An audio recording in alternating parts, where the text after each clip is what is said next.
എല്ലാ സുഹൃത്തുക്കൾക്കും പുതിയൊരു വീഡിയോയിലേക്ക് സ്വാഗതം. 2025 മുഴുവൻ വളരെയധികം ഐശ്വര്യവും അതുപോലെ തന്നെ സാമ്പത്തികമായ ഉയർച്ചയും ലഭിക്കുന്ന ചില നക്ഷത്രജാതരുണ്ട്. അവരെ പറ്റിയാണ് ഇന്ന് നമ്മളിവിടെ പരിശോധിക്കുന്നത്. നവഗ്രഹങ്ങളിൽ ഏറ്റവും മഹത്വമുള്ള ഗ്രഹങ്ങളിലൊന്നാണ് വ്യാഴം. വ്യാഴത്തിൻ്റെ രാശിമാറ്റത്തിലൂടെ ജീവിതത്തിൽ പല മാറ്റങ്ങളും വന്നു ചേരുന്നതാണ്. ഒരു വർഷം കൂടുമ്പോഴാണ് വ്യാഴം രാശിമാറ്റം നടത്തുന്നത്. ഓരോ വ്യക്തികളുടെയും ഭാഗ്യം നിർണ്ണയിക്കുന്ന ഒരു സുപ്രധാന രാശിമാറ്റമാണ്. രാശിചക്രത്തിലെ 12 രാശികളിൽ സഞ്ചരിച്ച് രാശിചക്രം പൂർത്തിയാക്കുവാൻ 12 വർഷമാണ് വ്യാഴം എടുക്കുന്നത്. 2025 മെയ് 14 വ്യാഴത്തിൻ്റെ അടുത്ത രാശിമാറ്റം. മിഥുനം രാശിയിലേക്കാണ് അന്ന് വ്യാഴം എത്തുന്നത്. ആ വർഷം മുഴുവൻ വ്യാഴം മിഥുനത്തിലായിരിക്കും. ഈ രാശിയിൽ നിലകൊള്ളുന്ന കാലത്തിനിടയിൽ ഇതേ രാശിയിൽ വെച്ചോ മറ്റേതെങ്കിലും രാശിയിൽ വെച്ചോ മറ്റു ഗ്രഹങ്ങളുമായി സംയോജനം ഉണ്ടാകും. ഈ സംയോജനത്തിലൂടെ ശുഭഫലങ്ങളും അതുപോലെ തന്നെ അശുഭഫലങ്ങളും രൂപം കൊള്ളുന്നതാണ്. 2025 ജൂലൈയിൽ വ്യാഴവും ശുക്രനും സംയോഗം ഉണ്ടാകും. ജൂലൈ 26 ശുക്രൻ മിഥുനം രാശിയിലേക്ക് എത്തുന്നതിലൂടെയാണ് ഇതിന് അവസരമൊരുങ്ങുന്നത്. ആഗസ്റ്റ് 21 വരെ ശുക്രൻ മിഥുനത്തിൽ നിലകൊള്ളുന്നതായിരിക്കും. ഈ സംയോഗത്തിലൂടെ ഗജലക്ഷ്മി രാജയോഗം എന്ന അത്ഭുതയോഗം സൃഷ്ടിക്കപ്പെടും. ഈ രാജയോഗത്തിലൂടെ 2025 ചില നക്ഷത്രജാതർക്ക് അഥവാ രാശിയിൽപ്പെട്ടവർക്ക് വളരെയധികം സൗഭാഗ്യങ്ങൾ വന്നു ചേരുന്നതാണ്. ഏതൊക്കെയാണ് ആ നക്ഷത്രജാതർ അഥവാ രാശിക്കാർ എന്നൊന്ന് പരിശോധിക്കാം. ആദ്യമായി മിഥുനം രാശിയിൽപ്പെട്ട മകയിരം അവസാന അരഭാഗം, തിരുവാതിര, അതുപോലെ തന്നെ പുണർതം ആദ്യ മുക്കാൽ ഭാഗം. മിഥുനം രാശിയുടെ ലഗ്നഭാവത്തിലാണ് ഗജലക്ഷ്മി രാജയോഗം സംഭവിക്കുന്നത്. ഈ കാലയളവിൽ വ്യാഴത്തിൻ്റെയും ശുക്രൻ്റെയും അനുഗ്രഹം മിഥുനം രാശിക്കാർക്ക് ഉണ്ടാകുന്നതാണ്. ഈ രാശിക്ക് മേൽ വ്യാഴത്തിൻ്റെ ദൃഷ്ടി പഞ്ചമഭാവത്തിലും സപ്തമഭാവത്തിലും നവഭാവത്തിലും ആയിരിക്കും ഉണ്ടാവുക. ഈ കാലയളവിൽ സന്താനങ്ങളുമായി ബന്ധപ്പെട്ട ആകുലതകളും മറ്റും വിട്ടകലും സന്താനങ്ങളുമായി ബന്ധപ്പെട്ട നല്ല വാർത്തകൾ കേൾക്കുവാൻ ഈ കാലയളവിൽ സാധിക്കുന്നതാണ്.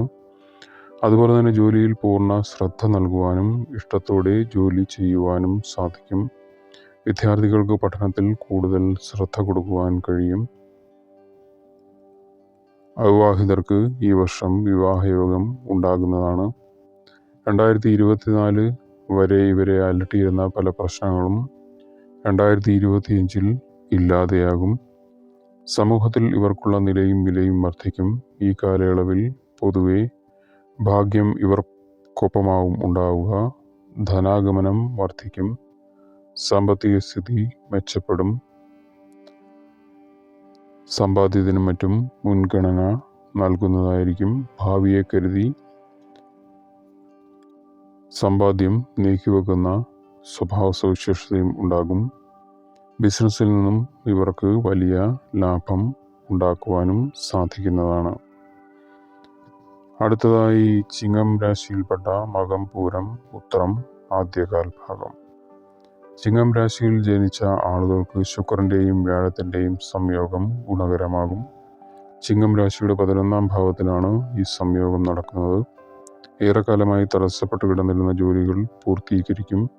സാമ്പത്തിക സ്ഥിതിയിൽ അഭിവൃദ്ധി ഉണ്ടാകും. സാമ്പത്തിക പ്രശ്നങ്ങളെ മറികടക്കുവാൻ സാധിക്കും. വിദ്യാർത്ഥികൾക്ക് പഠനത്തിൽ കൂടുതൽ ശ്രദ്ധ കേന്ദ്രീകരിക്കുവാനും ഉന്നത പഠനത്തിലൂടെ കരിയറിൽ നേട്ടങ്ങൾ ഉണ്ടാക്കുവാനും സാധിക്കും. അപ്രതീക്ഷിതമായ സാമ്പത്തിക നേട്ടങ്ങൾ ഈ കാലയളവിൽ ഉണ്ടാകും. കുടുംബ സ്വത്ത് വന്നു ചേരും. സഹോദരി സഹോദരന്മാരുമായുള്ള ബന്ധം ദൃഢമാകും.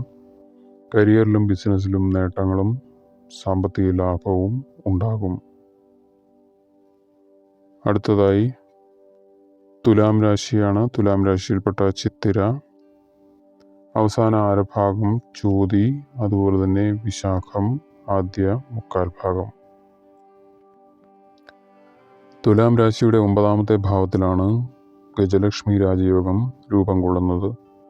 അതുകൊണ്ട് ഈ രാശിയിൽ ജനിച്ച ആളുകൾക്ക് വമ്പൻ നേട്ടങ്ങളാവും 2025 ഉണ്ടാവുക. ആത്മീയ കാര്യങ്ങളിൽ താല്പര്യം വർദ്ധിക്കും. കുടുംബത്തോടൊപ്പം സന്തോഷത്തോടെ ഏറെ സമയം ചിലവഴിക്കുവാൻ സാധിക്കും. ധാർമ്മിക കർമ്മങ്ങളിലും മതപരമായ ചടങ്ങുകളിലും പങ്കെടുക്കും. മക്കളുമായി ബന്ധപ്പെട്ട് സന്തോഷ വാർത്തകൾ കേൾക്കുവാൻ യോഗം ഉണ്ടാകും. അതുപോലെ തന്നെ കുട്ടികൾ ഇല്ലാത്തവർക്ക് സന്താന യോഗവും ഈ വർഷം വന്നു ചേരുന്നതാണ്. ഉന്നത വിദ്യാഭ്യാസം എന്ന സ്വപ്നം പൂവണിയും വിദേശ വിദ്യാഭ്യാസ സ്വപ്നങ്ങളും യാഥാർത്ഥ്യമാകുന്നതായിരിക്കും. ഇന്നത്തെ വിഷയം ഇവിടെ നിർത്തുന്നു. പുതിയൊരു വിഷയവുമായി കാണുന്നതുവരെ എല്ലാവർക്കും നന്ദി, നമസ്കാരം.